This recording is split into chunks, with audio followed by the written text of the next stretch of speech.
Hey, I'm Scott, and I'm an American in Bangkok. Basically, what happened was I was living in California, and I was working as a printing estimator. I was a customer service rep, and I was doing all the estimating of printing.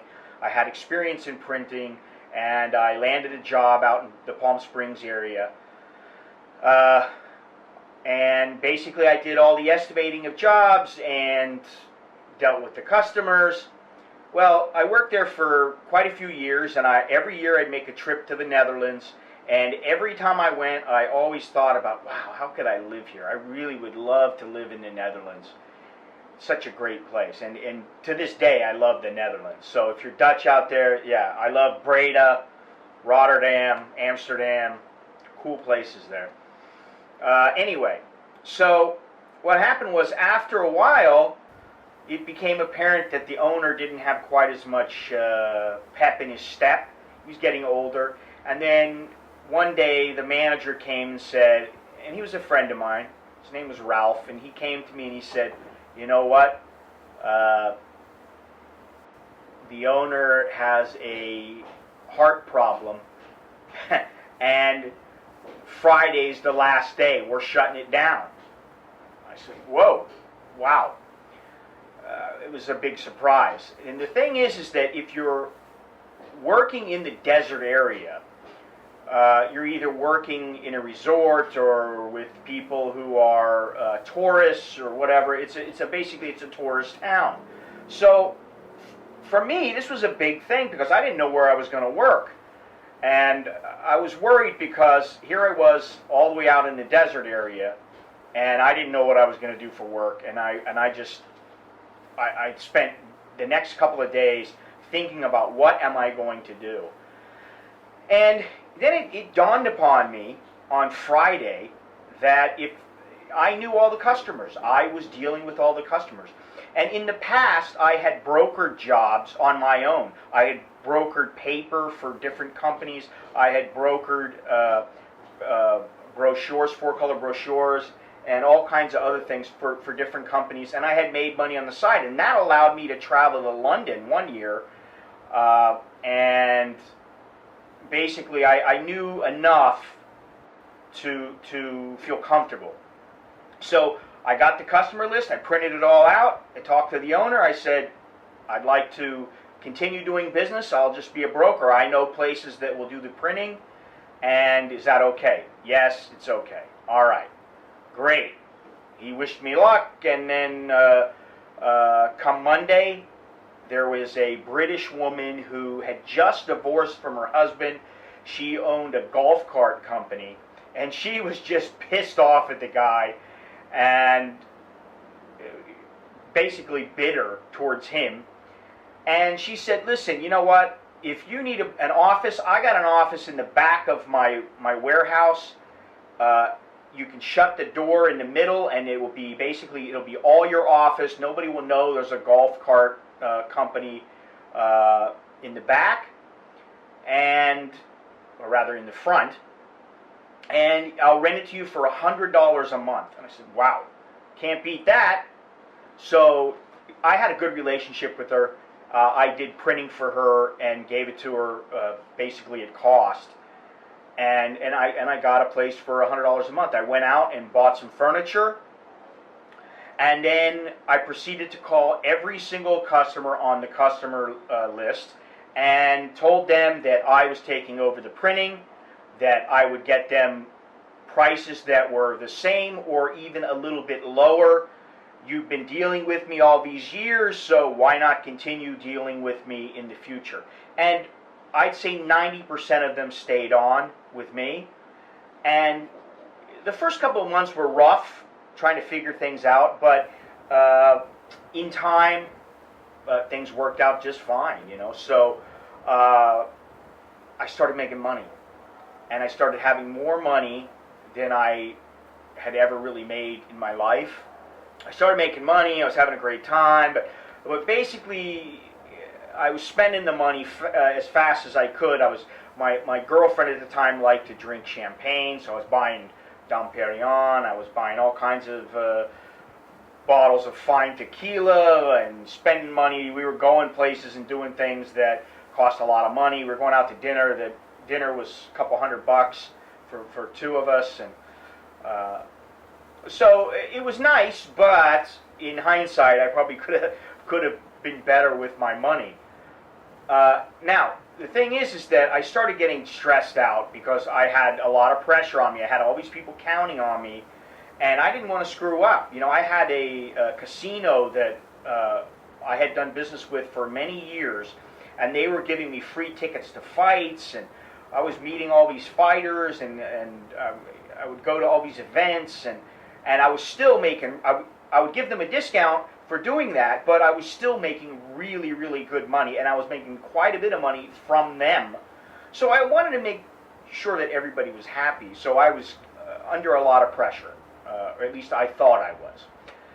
Now, what I did was I hired an assistant. She was a friend of a friend, and she was very stable. She was married, she had kids, and I got along with her quite well. She went out of her way for me, and I went out of my way for her. We had an understanding that she'd help me and I would help her, and if she needed to do something, she just had to tell me ahead of time, and things would be fine. So she got to know the business. She knew enough about printing to where she could help me, and it worked quite nice. And then after a while, once we got settled and she got the hang of everything, and I was comfortable, it came to me that I could probably, because of the internet and because of the use of the phone, and even then there was voice IP, but it was pretty bad. I think it was net to phone or something that I used to use. But anyway, I decided, you know what? Maybe I'll finally take that trip to Thailand. You know, I've been to London, I've been to Amsterdam, I've been to Belgium, I've been all over Belgium, I've been all over Europe, and I've been in North America, and I had some traveling experience, so I thought, now is the time for me to go. I can get away for a week or so, and I feel experienced enough to deal with the language barrier, and I'd like to go. So I decided, okay, let me see what I can do for a ticket, and what happened was I found courier tickets. I remembered about air couriers. I don't even know if they have them anymore. But basically, they use your luggage to transport documents. And in return, you pay something anywhere from $50 to, I think I got one ticket for $50 once. It was a spur of the moment. Can you leave tomorrow? I said, yes. Boom, $50. And I was on the next plane. But I used the couriers. I took like 5 or 6 trips, and I used them for all but one trip. And the way that it worked was you had to be at the airport at a certain time. You were allowed a carry-on bag, and then they used your luggage. You carried some documents, and everything was legit. They were completely legal. They weren't transporting drugs or anything like that with your luggage, so it was safe. And then when you got to the airport, some guy just had a sign, and he was waiting for you. You'd walk up, you'd hand him the envelope, and then you knew the time that you were supposed to be back in the airport, and there was no changing your flight or anything like that. You couldn't do that. So you were set. You had to go at the times that they told you. And so that was the negative, and then the luggage was a negative, but it wasn't that much of a negative.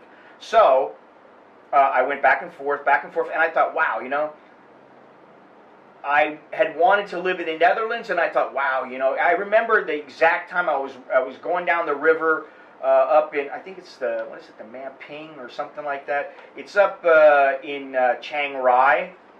I was going down Chiang Rai, and I thought, if I really wanted, I could get $300 and get a little place here and have enough for food because it's that cheap. And then I thought, if I had a couple $100 more, I could do things and I could live pretty good. And I thought, wow, that's not much. I ought to be able to make that much. How can I do that? And I couldn't figure out how to do it. I checked on whether or not I could print in Thailand. I actually went into a print shop and said, yeah, I'd like to work as a printer. Is it possible? And they looked at me like, are you crazy? Because I had no clue. There was no there were no forums that I knew of. There was no guides that told you, hey, you can do this job, you can't do that job. I didn't know to look on the Ministry of Foreign Affairs page or the immigration page to see what kind of things you were allowed to do and not allowed to do. I really knew very little when I first came here. So anyway, I went back, and I'm just thinking to myself, how am I going to do this? I have to do it. And I had some money, and I thought, I had a couple grand. I mean, I always had 4 or 5 grand in the bank, and usually I tried to keep it at around that, and I just thought to myself, this isn't going to cut it. I can't go there for 6 months, run out of money, and then come back to nothing in the United States and have no money in the bank. It's not going to work. I'll be on the street. And I was starting to contemplate just giving it up and just socking away as much money as I could. But there was a guy who worked in a little fishing company down a couple of doors down from my office. And I had talked to him for a couple of years, and I knew that he was traveling back and forth to Indonesia. And what he did was he shipped things back, and he carried things back from Indonesia and sold them in the United States to his family, to his friends, to anybody he could. And he made enough to pay for his trip, and then he had money left over. I told him what I wanted to do, and he said, oh, you can't give up. He said, you have to figure it out. He said, don't give up. I said, okay, fine. So I used the internet. I used to sit on the internet when there was nothing to do, and when there was some quiet time, I would sit on the computer and I would just browse the internet, and I thought, wow, wait a minute, you know what? I'm going to look how to sell your business. And I ended up finding some companies, and I settled on one company in particular. I think they had the best website, and it was the easiest to navigate. It basically told you everything you needed to do to sell the business. And what I found out was that I wasn't doing anything right. I was doing everything wrong. I didn't have a balance sheet, didn't have a profit and loss statement, I didn't have any kind of income statement or anything else that I needed. And I thought, wow, that pretty much puts me in a bind, because although I can show a bank statement that shows I'm depositing this much money every month, there was no way for me to prove that I was netting a certain amount. Basically, there's a formula, and you sell the business you're supposed to sell the business at a certain number of whatever your income is for the year. You're supposed to multiply that times a number, and then you get the figure that, along with your balance sheet and your income statement and your profit and loss and your assets and liabilities, you're supposed to be able to figure out via this formula how much the business is worth. Well, I had no way of figuring that number out. And I just went, Jesus, now I'm going to have to wait another 2 years or so before I can do this. And I thought, I want to get out of here now.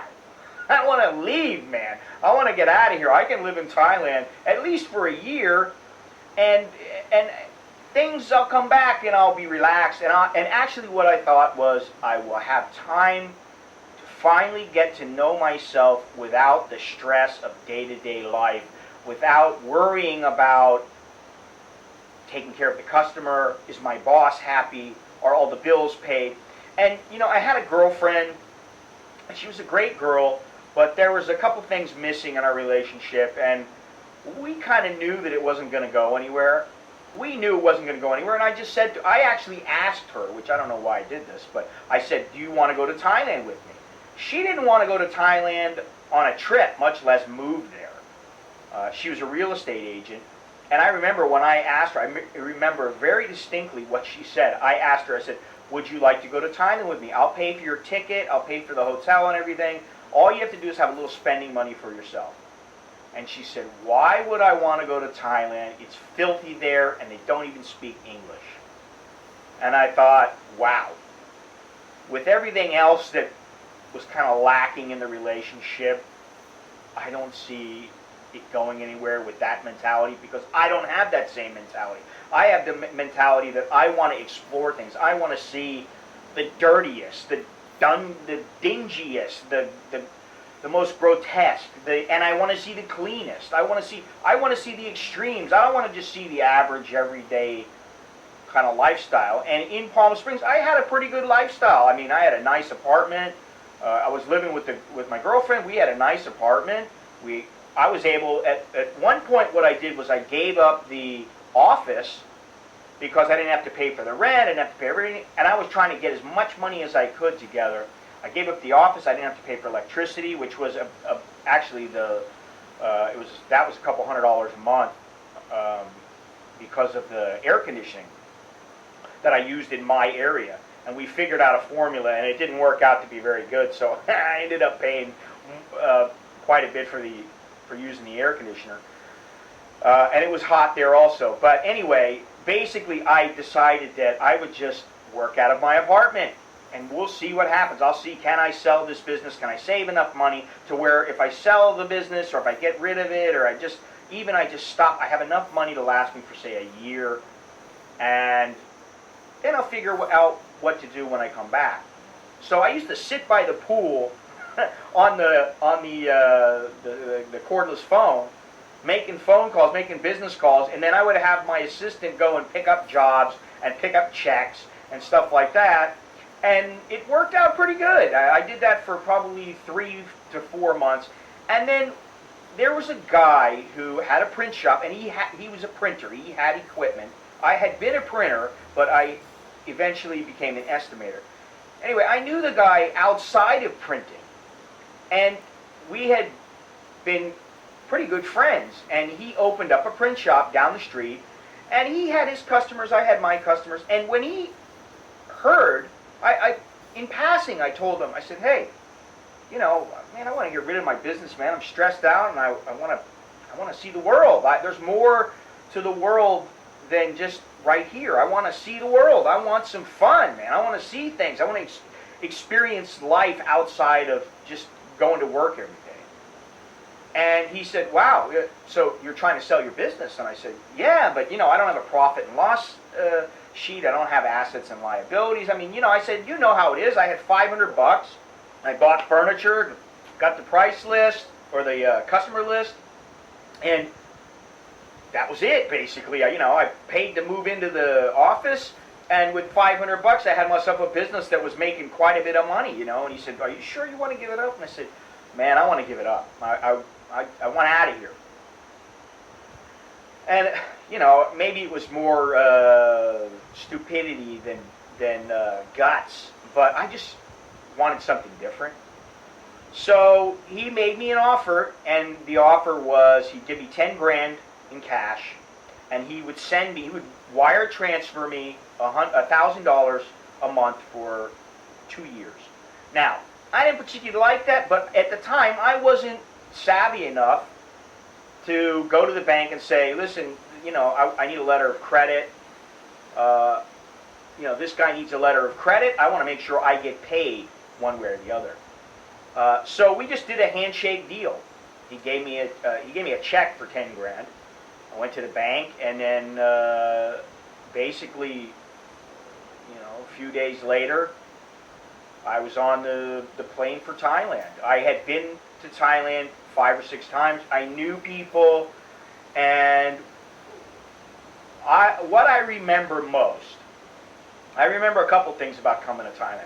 The very first time I came and it was like midnight, and I was sitting in this taxi driver's in this taxi, and it was late at night, and there was all these buildings that were half finished, and the place was filthy. I mean, the airport was Don Muang Airport, and I'm coming from the place just going, I came 11,000 miles for this.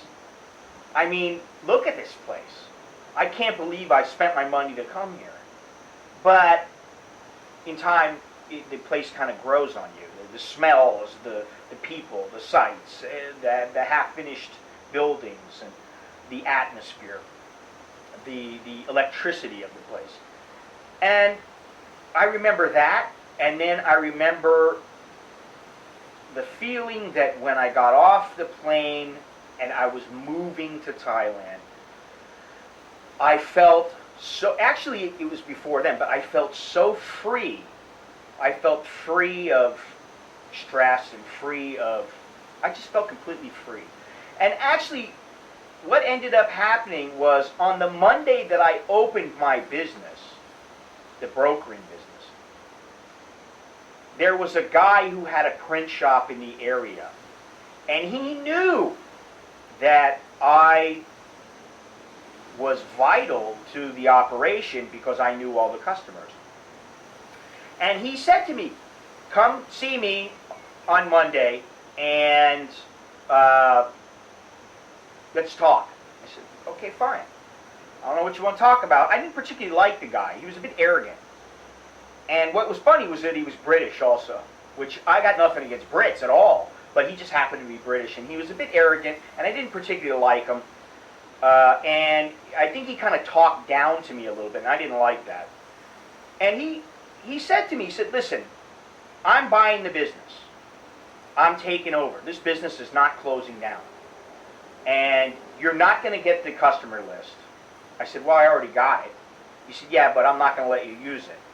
I said, okay, well, we'll see about that. And that right there set me off. I didn't want to work for the guy. And he said to me, listen, I got an easier way. We can work together. And he was willing to pay me something like $40,000 a year, which was pretty decent for the job that I was doing. I mean, it was fair enough. And there was benefits and all this stuff. And I turned it down. I said, you know what? I don't want to do it. And he said, what? Are you kidding? He said, you know, that's good money. He said, you're making good money. You got benefits. What are you going to do where I mean, think about it. He goes, I want you to think. What are you going to do that is going to make you the same money and you're going to have benefits and everything else? And I said, you know what? I don't want to work for you. I don't care. You don't need to worry about what I'm doing and how I am. I don't want you to worry about me. It's okay. And you know, I opened my business that same day, and later on he came to my business and said, you know, if I have to, I'm going to call the police because you have the customer list. And I said, well, you know what? Call them because I made a deal with the owner, the original owner. I don't know what you guys did afterwards, but we made a verbal agreement. We had a verbal agreement, and sorry, but if you come back to my business and you set foot in my business, I'm going to throw your ass. I'm going to throw you out on your ass. What I remember is I felt free when I told him, don't worry about me. I'm doing what I want. I felt free at that point where I had started my own business, and I knew there was a good chance I was going to make pretty good money. And then when I got off the plane and I set foot, and I actually went to some bars where I knew people, and I said, oh yeah, you know, now I moved here. I live here. And then I was like, you think you can help me? I need some things for my apartment.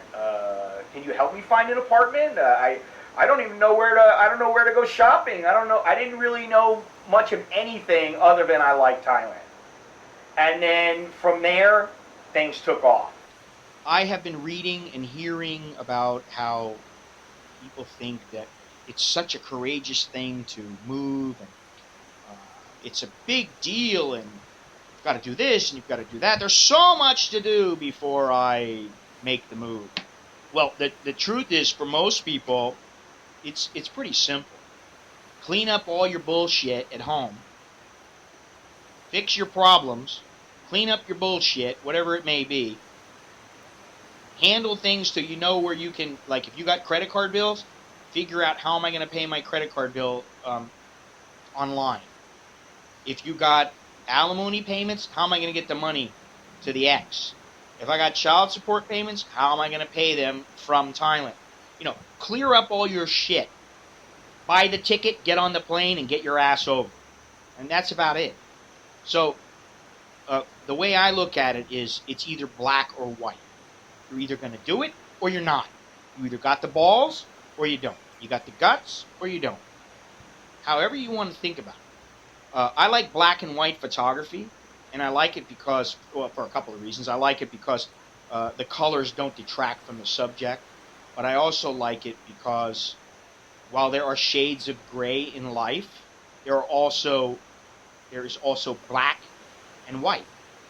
And you're either going to do something or you're not. It's yin and yang.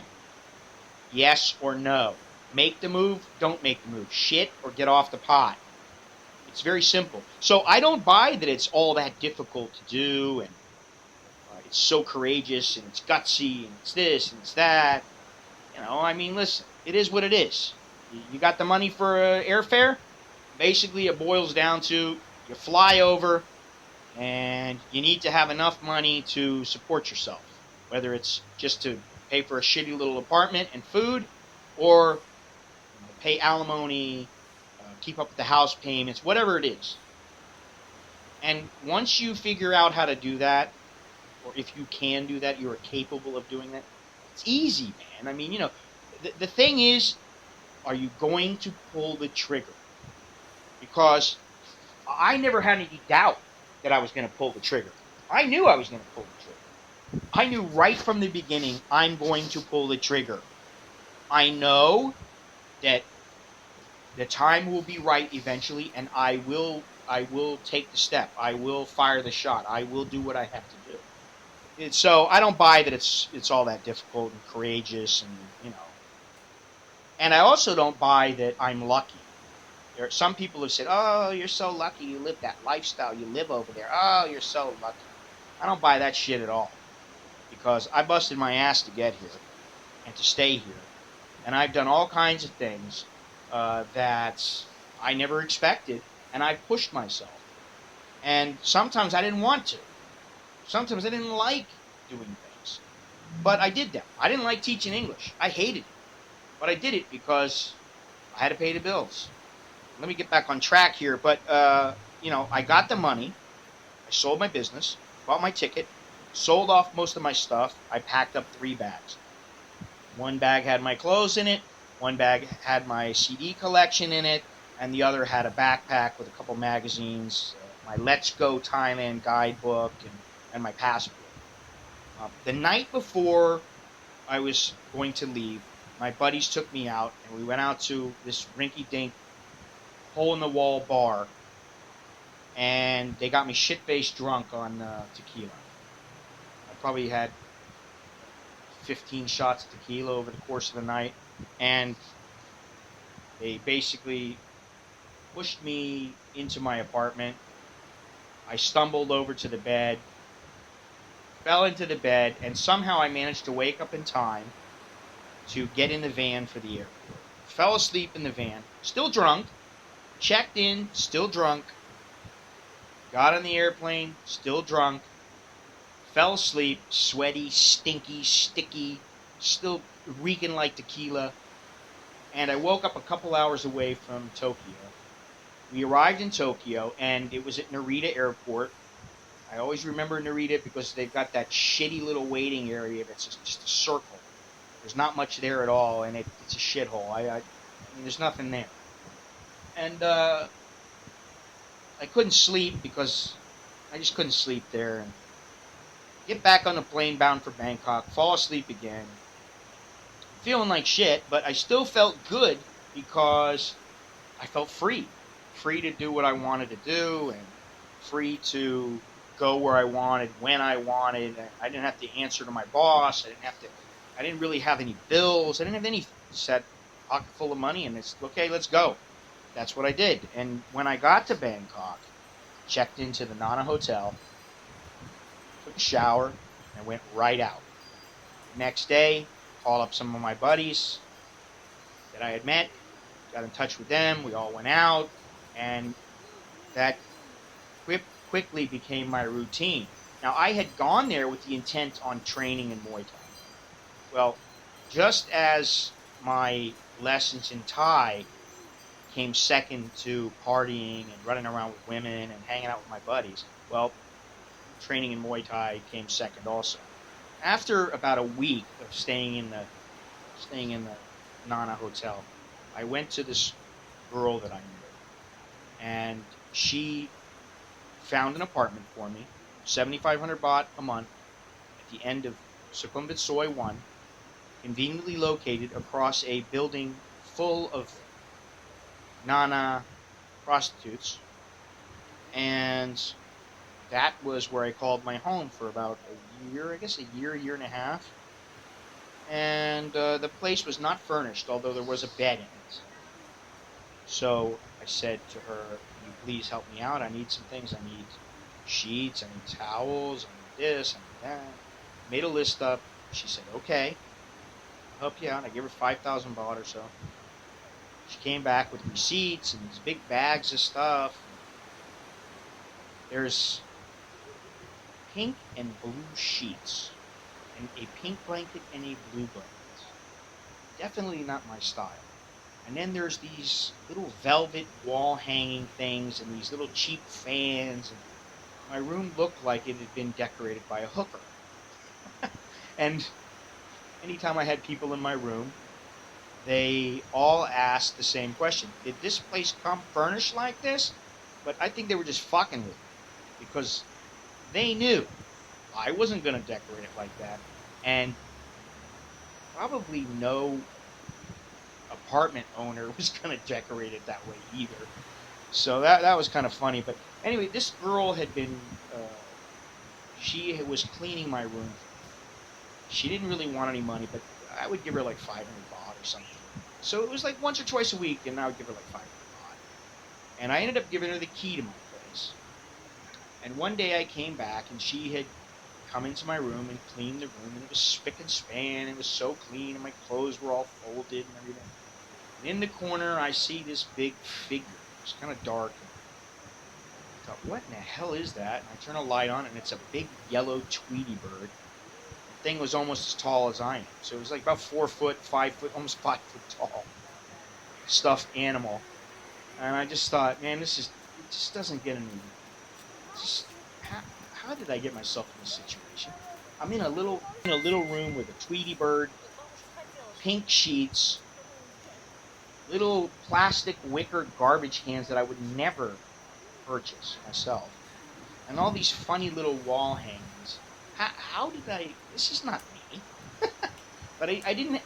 I wasn't going to take the stuff back. I mean, that wasn't really possible. This girl ended up helping me buy a little boombox and TV and a few other things. So she was helpful, but her interior design skills left something to be desired. It didn't really take me very long, and I just got into this cycle of going out every day. Well, first I'd wake up in the morning. I usually had some companion, some woman that I barely knew sleeping next to me, and I would kick her out. I'd go and find breakfast. I'd go walk around. I'd do errands, whatever they may be. I'd go shopping or whatever. And I'd gonna have lunch, and then I'd come back and I'd take a little nap. 3 or 4 o'clock in the afternoon, I would start going out again. And maybe I would bring a companion home to visit, of course, to watch TV. And then I would go out later on in the evening. I'd have dinner and I'd go out. And I did that for months. And I thought, wow, this is a great life. I'm having a great time. I was missing my Thai lessons. I mean, I canceled more lessons than I took. You know, I would go to Muay Thai and train for 2-3 days in a row, and then I wouldn't show up for a week. And, you know, I mean, I was out of control. That's all I can say. I was out of control. And the thing is that at one point, I looked at my bank book and I just thought, wow, it's no longer really up there. It's decreasing pretty quickly. This is not good. And I thought, that was the first time I thought, oh shit. And there was a twinge of fear, I just was wondering, what in the hell am I going to do? Because I got no idea what I'm going to do. And I was stuck. I didn't know what the hell I was going to do. I was like, well, at least I got the 1,000 a month coming. But I really didn't want to rely on this person. And, you know, wait, okay, gosh, I don't have any money. When am I going to get paid? When am I going to get my 1,000 bucks? Hopefully it comes on the day he says it will. And that's where it went eventually. That's where I got to that point eventually. The money that I had, the chunk of money in my savings, somehow evaporated. One too many drinks, I guess. Running around, going here and going there. And, I thought I was living this dream life, but the truth was I was in a fantasy land. I was kidding myself. I kept saying, "Oh yeah, the money will come. There'll be more money. I'm not going to spend more tomorrow. I'll spend. Yeah, I won't spend any money. Or in the next couple of days, I'll really cut it down. I only spend 500 baht a day. I'm not going to spend much at all." But I could never do it. I had been going out to the club so much that I got a bronchial infection, and I had to go into Bumrungrad Hospital. And I was admitted there for 3 days, and they put me on oxygen for 3 days straight and all these medications. And I got out of there and I was better. But it cost me about 15,000 baht, which was cheap. But at that point, I thought, man, this is not going so good. It's not going the way that I thought it would. I think I can do better. Please click like, help me go viral. And until next time, I'm Scott. I'm an American in Bangkok. Chok di la jerken la.